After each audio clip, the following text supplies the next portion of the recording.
आइए भक्तों, आज सुनते हैं कार्तिक मास महात्म्य 7वां अध्याय। तो एक बार बोलिए प्रेम से विष्णु भगवान की जय, लक्ष्मी माता की जय, राधे कृष्ण भगवान की जय। मंगलकारी श्री हरि का सच्चा नाम ध्याओ। कार्तिक मास महात्म्य का 7वां अध्याय सुनाऊं। नारद जी ने कहा, हे राजन, कार्तिक मास में व्रत करने वालों के नियमों को मैं संक्षेप में बतलाता हूँ, उसे आप सुनिए। व्रती को सब प्रकार के आमिष, मांस, उड़द, राई, खटाई तथा नशीला वस्तुओं का त्याग कर देना चाहिए। व्रती को दूसरे का अर्थ ग्रहण नहीं करना चाहिए, किसी से द्वेष नहीं करना चाहिए और तीर्थ के अतिरिक्त अन्य कोई यात्रा नहीं करनी चाहिए। देवता, वेद, ब्राह्मण, गाय, व्रती नारी, राजा तथा गुरुजनों की निंदा भी नहीं करनी चाहिए। व्रती को दाल, तिल, पकवान व दान किया हुआ भोजन ग्रहण नहीं करना चाहिए। किसी की चुगली या निंदा भी नहीं करनी चाहिए। किसी भी जीव का मांस नहीं छूना चाहिए। पान, कत्था, चूना, नींबू, मसूर, बासी तथा जूठे अत्र का भी प्रयोग नहीं करना चाहिए। गाय, बकरी तथा भैंस के अतिरिक्त अन्य किसी पशु का दूध नहीं पीना चाहिए। कस्ये के पात्र में रखा हुआ पंचगव्य, बहुत छोटे घड़े का पानी तथा केवल अपने लिए ही पका हुआ अत्र प्रयोग करना चाहिए। कार्तिक माह का व्रत करने वाले मनुष्यों के सदैव ब्रह्मचर्य का पालन करना चाहिए। उसे धरती पर सोना चाहिए और दिन में चौथे पहर में केवल एक बार पत्तल पर भोजन करना चाहिए। व्रती कार्तिक माह में केवल नरक चतुर्दशी, जिसे छोटी दीपावली भी कहा जाता है, इस दिन ही शरीर में तेल लगा सकता है। कार्तिक माह में व्रत करने वाले मनुष्यों को सिंघाड़ा, प्याज, मट्ठा, गाजर, मूली, काशी फल, लौकी, तरबूज, इन वस्तुओं को प्रयोग बिल्कुल भी नहीं करना चाहिए। रजस वाला, चांडाल, पापी, मल्लक्ष, पतित, व्रतहीन, ब्रह्मद्रोहीन और नास्तिकों से बातचीत नहीं करनी चाहिए। भगवान विष्णु को प्रसन्न करने के लिए अपनी शक्ति के अनुसार चंदायन आदि का व्रत करना चाहिए और उपयुक्त नियमों का पालन करना चाहिए। व्रती को प्रतिपदा को कुम्हारा, द्वितीय को कटहल, तृतीय को तोरनी, स्त्री चतुर्थी को मूली, पंचमी को बेल, षष्ठी को तरबूज, सतवीं को आंवला, अष्टमी को नारियल, नवमी को मूली, दसवीं को लौकी, एकादशी को परवल, द्वादशी को बैर, त्रयोदशी को मट्ठा, चतुर्दशी को गाजर तथा पूर्णिमा को शाक का प्रयोग नहीं करना चाहिए। रविवार को आंवला का प्रयोग नहीं करना चाहिए।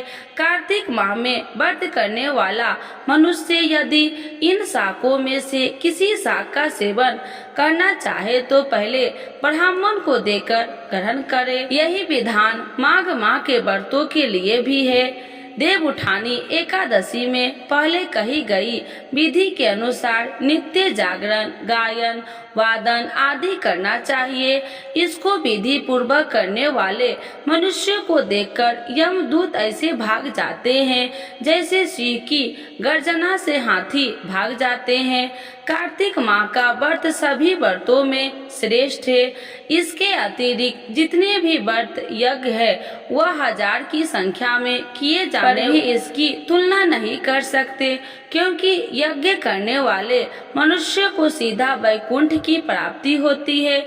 जिस प्रकार राजा की रक्षा उसके अंग रक्षक करते हैं, उसी प्रकार कार्तिक माह का व्रत करने वाले की रक्षा भगवान विष्णु की आज्ञा से इंद्रादि देवता करते हैं। व्रती मनुष्य जहाँ कहीं भी रहता है वहीं पर उसकी पूजा होती है, उसका यश फैलता है। उसके निवास स्थान पर भूत, पिशाच आदि कोई भी नहीं रह पाते। विधि पूर्वक कार्तिक माह का व्रत करने वाले मनुष्य को पुण्य का वर्णन करने में ब्रह्मा जी भी असमर्थ है। यह व्रत सभी पापों को नष्ट करने वाला, पुत्र पौत्र प्रदान करने वाला और धन्य धान्य की वृद्धि करने वाला है। तो एक बार बोलिए प्रेम से विष्णु भगवान की जय, लक्ष्मी माता की जय, राधे कृष्ण भगवान की जय। 7वां अध्याय संपूर्ण। कार्तिक मास महात्म्य 8वां अध्याय। जिसकी दया से सरस्वती भाव रही उपजाए। कार्तिक महात्म्य का कमल सुनो 8वां अध्याय। नारद जी बोले, अब मैं कार्तिक व्रत के उद्यापन का वर्णन करता हूँ, जो सब पापों का नाश करने वाला है, व्रत का पालन करने वाला है। मनुष्य कार्तिक शुक्ला चतुर्दशी को व्रत की पूर्ति और भगवान विष्णु की प्रति के लिए उद्यापन करे। तुलसी के ऊपर एक सुंदर मंडप बनवावे, उसे केले के खम्भों से संयुक्त करके नाना प्रकार की धातुओं से उसकी विचित्र शोभा बढ़ावे। मंडप के चारों ओर दीपकों को श्रेणी सुंदर ढंग से सजाकर रखे। उस मंडप में सुंदर बंदवारों से सुशोभित 4 दरवाजे बनावे और उन्हें फूलों से तथा चावल से सजाया करे। द्वार पर पृथक पृथक मिट्टी के द्वारपाल बनाकर उनकी पूजा करे। उनके नाम इस प्रकार है: जय, विजय, चंड, प्रचंड, नंद, सुंदर, कुमुद और कुमुदाक्ष। उन्हें चारों दरवाजों पर 2-2 करके कर में स्थापित कर विधि पूर्वक पूजन करे। तुलसी की जड़ से समीप 4 अंगों से सुशोभित सर्वतोभद्र मंडप बनवावे और उसके ऊपर पूर्ण पत्र तथा पंच रत्न से संयुक्त कलश की स्थापना करे। कलश के ऊपर शंख चक्र गदाधारी भगवान विष्णु का पूजन करे। भक्ति पूर्वक उस तिथि में उपवास करे तथा रात्रि में गीत वाद कीर्तन आदि मंगलमय आयोजनों के साथ जागरण करे। तो भगवान विष्णु के लिए जागरण करते समय भक्ति पूर्वक भक्त वत्सल संबंधित पदों का गान करते हैं, वे सैकड़ों जन्मों की पाप राशि से मुक्त हो जाते हैं। जो मनुष्य भगवान के नियमित जागरण करके रात्रि पर भगवान का कीर्तन करते हैं, उनको असंख्य गौदान का फल प्राप्त होता है। जो मनुष्य भगवान की मूर्ति के सामने नित्य गान करते हैं, उनके अनेक जन्मों के एकित पाप नष्ट हो जाते हैं। जो भगवान के सन्मुख बैठकर कीर्तन करते हैं और बंसुरी आदि बजाकर भगवान भक्तों को प्रसन्न करते हैं तथा भक्ति से रात्रि पर जागरण करते हैं, उन्हें करोड़ों तीर्थ करने का फल मिलता है। उसके बाद पूर्णमासी में ब्राह्मणों को निमंत्रण करे। प्रातः काल स्नान और देव पूजन करके वेदी पर अग्नि की स्थापना करे और भगवान की प्रति के लिए तिल और खीर की आहुति दे। होम की विशेष विधि पूरी करे। भक्ति पूर्वक ब्राह्मणों का पूजन करे और उन्हें यथाशक्ति दक्षिणा दे। फिर उनके इस प्रकार क्षमा प्रार्थना करे, आप सब लोग की अनुकंपा से मुझ पर भगवान सदैव प्रसन्न रहे। इस व्रत को करने से मेरे 7 जन्मों के किए हुए पाप नष्ट हो जाए और मेरी संतान चिरंजीवी हो। इस पूजा के द्वारा मेरी सभी मनोकामनाएं पूर्ण हो। मेरी मृत्यु के पश्चात मुझे अतिशय दुर्लभ विष्णु लोक की प्राप्ति हो। पूजा की समस्त वस्तुओं के साथ भी गुरु को दान में दे। उसके पश्चात घर वालों और मित्रों के साथ स्वयं भोजन करे। भगवान भवादशी तिथि को शयन से उठे, त्रयोदशी को देवताओं से मिले और चतुर्दशी को सबने उनका दर्शन एवं पूजन किया। इसीलिए उस तिथि में भगवान की पूजा करना चाहिए।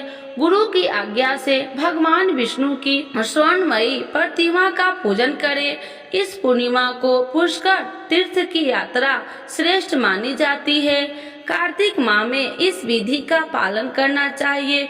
जो इस प्रकार कार्तिक के व्रत का पालन करते हैं वे धन्य और पूजनीय है, उन्हें उत्तम फल की प्राप्ति होती है। जो भगवान विष्णु की भक्ति से तत्पर हो कार्तिक में व्रत का पालन करते हैं उनके शरीर में स्थिर सभी पाप तत्काल नष्ट हो जाते हैं। जो श्रद्धा पूर्वक कार्तिक का उद्यापन का महात्म्य सुनता या सुनाता है वह भगवान विष्णु का आशीर्वाद प्राप्त करता है। 8वां अध्याय पूर्ण। तो एक बार बोलिए प्रेम से विष्णु भगवान की जय, लक्ष्मी माता की जय, राधे कृष्ण भगवान की जय। कार्तिक मास महात्म्य 9वां अध्याय। जो पढ़े सुनेगा इसे वह होगा भव से पार। श्री हरि कृपा से सुना रहा 9वां अध्याय का सार। राजा पृथु ने कहा, हे मुनि श्रेष्ठ, नारद जी आपने कार्तिक माह के व्रतों में जो तुलसी की जड़ में भगवान विष्णु का निवास बताकर उस स्थान की मिट्टी की पूजा करना बतलाया, अतः मैं श्री तुलसी जी के महात्म्य को सुनना चाहता हूँ। तुलसी जी कहाँ और किस प्रकार से उत्पन्न हुई यह बताने की कृपा करे। नारद जी बोले, राजन, अब आप तुलसी जी की महत्व तथा उनके जन्म का प्राचीन इतिहास ध्यान पूर्वक सुनिए। एक बार देव गुरु बृहस्पति और देवराज इंद्र भगवान शंकर का दर्शन करने कैलाश पर्वत की ओर चले। तब भगवान शंकर ने अपने भक्तों की परीक्षा लेने के लिए जटाधारी दिगंबर का रूप धारण कर उन दोनों के मार्ग में अवरोध उत्पन्न किया। यद्यपि वह तेजस्वी, शांत, लंबी भुजा और चौड़ी छाती वाले गौण वर्ण अपने विशाल नेत्रों से युक्त तथा सिर पर जटा धारण किए वैसे ही बैठे थे। यद्यपि उन भगवान शंकर को न पहचानकर इंद्र ने उनसे उनका नाम व धाम आदि पूछते हुए कहा कि क्या भगवान शंकर ने अपने स्थान पर है या नहीं। फिर से, क्या भगवान शंकर अपने स्थान पर है या कहीं गए हुए हैं। इस पर तपस्या रूप भगवान शिव कुछ नहीं बोले। इंद्र को अपनी त्रिलोकी नाथ होने का गर्व था। उसी अहंकार के प्रभाव से वह चुप किस प्रकार रह सकता था। उसने क्रोधित होते हुए उस तेजस्वी को घूरकर कहा, अरे मैंने तुझसे कुछ पूछा है और तू उसका उत्तर भी नहीं देता। मैं भी तुझ पर वज्र का प्रहार करता हूँ, फिर देखता हूँ कि कौन तुझ दुर्मति की रक्षा करता है। इस प्रकार कहकर जैसे ही इंद्र ने उस जटाधारी दिगंबर को मारने के लिए हाथ में वज्र लिया, वैसे ही भगवान शिव ने वज्र सहित इंद्र का हाल स्तंभित कर दिया और विकराल नेत्र वाले उसे देखा। उस समय ऐसा प्रतीत हो रहा था कि वह दिगंबर प्रज्वलित हो उठा और वह अपने तेज से चला देगा। जाए अस्तित्व होने के कारण इंद्र दुखित होने के साथ साथ अत्यंत कुपित भी हो गए, परंतु उस जटाधारी दिगंबर को प्रज्वलित देखकर बृहस्पति जी ने उन्हें भगवान शंकर जानकर प्रणाम किया और दंडवत होकर उनकी स्तुति करने लगे। बृहस्पति भगवान शंकर से कहने लगी, हे दीनानाथ, हे महादेव, आप अपने क्रोध को शांत कर लीजिए और इंद्र के इस अपराध को क्षमा कीजिए। बृहस्पति के यह वचन सुनकर भगवान शंकर ने गंभीर वाणी से कहा, मैं अपने नेत्र से निकले हुए क्रोध को किस प्रकार रोकूं। तब बृहस्पति देव ने कहा, भगवान, आप अपना भक्त वत्सल नाम सार्थक करते हुए अपने भक्तों पर दया कीजिए। आप अपने इस तेज को अत्यंत स्थापित कीजिए और इंद्र का उद्धार कीजिए। तब भगवान शंकर गुरु बृहस्पति से बोले, मैं तुम्हारी स्तुति से अत्यंत प्रसन्न हूँ। तुमने इंद्र को जीवन दान दिलवाया है। मुझे विश्वास है कि मेरे नेत्रों की अग्नि अब इंद्र को पीड़ित नहीं करेगी। बृहस्पति देव से इस प्रकार कहकर भगवान शिव ने अपने मस्तक से निकाले हुए अग्निमय तेज को अपने हाथों में ले लिया और फिर उसे क्षीर सागर में डाल दिया। तत्पश्चात भगवान शंकर अंतर ध्यान हो गए। इस प्रकार जिसको जो जानने की कामना थी उसे जानकर इंद्र तथा बृहस्पति देव अपने अपने स्थान को चले गए। 9वां अध्याय संपूर्ण।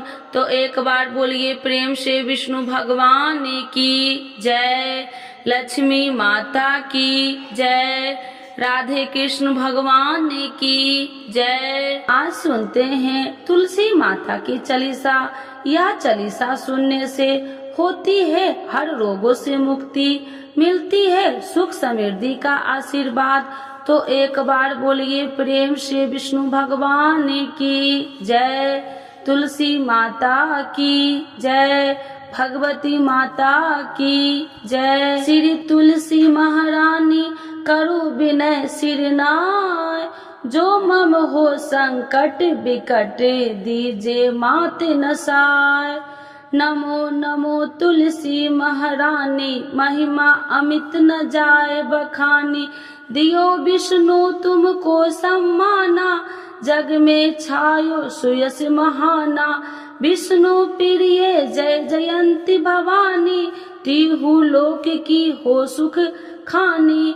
भगवत पूजा करे जो कोई, बिना तुम्हारे सफल न हो। जिन घर तब नहीं होए निवासा, उस पर करे विष्णु नहीं वासा। करे सदा जो तब नित्य सुमरन, ते ही के काज होए सब पूरन। कार्तिक मास महात्म्य तुम्हारा, जाको जानत सब संसारा। तब पूजन जो करे कुमारी, पावे सुंदर वर सुकुमारी। करे जो पूजा नित प्रति नारी, सुख संपत्ति से होए सुखारी। वृद्धा नारी करे जो पूजन, मिले भक्ति होवे पुलकित मन। श्रद्धा से पूजे जो कोई, भवनिधि से तर जावे सोई। कथा भागवत यज्ञ करावे, तुम बिन नहीं सफलता पावे। छायो तब प्रताप जग भारी, ध्यावत तुम्हि सकल चितधारी। तुम्हि मात यत्र तंत्र में, सकल काज सीधे होवे क्षण में। औषधि रूप आप हो माता, सब जग में तब यश विख्याता। देव ऋषि मुनि और तपधारी, करत सदा तब जय जयकारी। वेद पुराणन तब यश ज्ञाया, महिमा अगम पार नहीं पाया। नमो नमो जय सुख कारिणी, नमो नमो जय दुख निवारिणी। नमो नमो सुख संपत्ति देनी, नमो नमो अख काटन छेनी। नमो नमो भक्तन दुख हरनी, नमो नमो दुष्टन मद छेनी। नमो नमो भव पार उतारिणी, नमो नमो परलोक सुधारिणी। नमो नमो निज भक्तन उबारिणी, नमो नमो जन काज सवारिणी। नमो नमो जय कुमति नशावनी, नमो नमो सब सुख उपजावनी। जयति जयति जय तुलसी माई, ध्याऊ तुमको शीश नवाई। निर्जन जानी मोहि अपनाओ, बिगड़े काज आप बनाओ। करूँ विनय मैं माते तुम्हारी, पूरन आशा करूँ हमारी। शरण चरण कर जोड़ी मनाओ, निस दिन तेरे ही गुण गाऊं। करहु मात यश अब मोह पर दाया, निर्मल होए सकल मम काया। मांगू मात या वर दीजे, सकल मनोरथ पूरन कीजे। जानू नहीं कुछ नेम उचारा, क्षमहु मात अपराध हमारा। 12 मास करे जो पूजा, ताशम जग में और न दूजा। प्रथम ही गंगा जल मंगवावे, फिर सुंदर स्नान करावे। चंदन अक्षत पुष्प चढ़ावे, धूप दीप नैवेद्य लगावे। करे आचमन गंगा जल से, ध्यान करे हृदय निर्मल से। पाठ करे फिर चालीसा की, स्तुति करे माते तुलसी की। यह विधि पूजा करे हमेशा, ताके तन नहीं रहे कलेशा।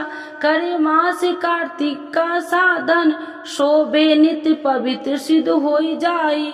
है यह कथा महासुखदाई, पढ़े सुने सो भव तर जाई। यह श्री तुलसी चालीसा, पाठ करे जो कोई।